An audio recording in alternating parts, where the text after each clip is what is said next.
Hi friends, welcome back to Sameek blogs. So ಮೊದಲನೇದಾಗಿ ಅಕ್ಕಿ ಉಸ್ಲಿಗೆ ಅಕ್ಕಿನ ಡ್ರೈ ರೋಸ್ಟ್ ಮಾಡ್ಕೋಬೇಕಾಗುತ್ತೆ, ಸ್ಲೈಟ್ ಬ್ರೌನ್ ಆಗೋ ತನಕ.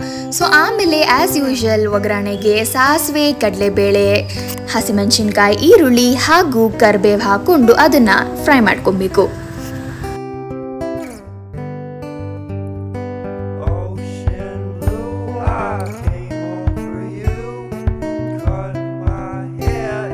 ಸೊ ಒಗ್ಗರಣೆ ಸ್ವಲ್ಪ ಬೆಂದ ಮೇಲೆ ಅದಕ್ಕೆ 2 ಟೇಬಲ್ ಸ್ಪೂನ್ ಅಷ್ಟು ಅರಿಶಿನ ಹಾಕ್ಕೊಂಡು ಎಲ್ಲಾನು ಮಿಕ್ಸ್ ಮಾಡ್ಕೋಬೇಕಾಗುತ್ತೆ.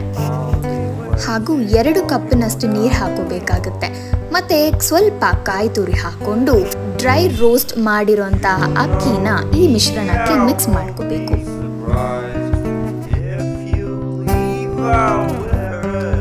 ಸೊ ಎಲ್ಲವನ್ನು ಚೆನ್ನಾಗಿ ಮಿಕ್ಸ್ ಮಾಡ್ಕೊಂಡ ನಂತರ ರುಚಿಗೆ ತಕ್ಕಷ್ಟು ಉಪ್ಪು ಹಾಕ್ಕೊಂಡು 2 ವಿಸಿಲ್ ಮಾಡ್ಕೋಬೇಕಾಗುತ್ತೆ.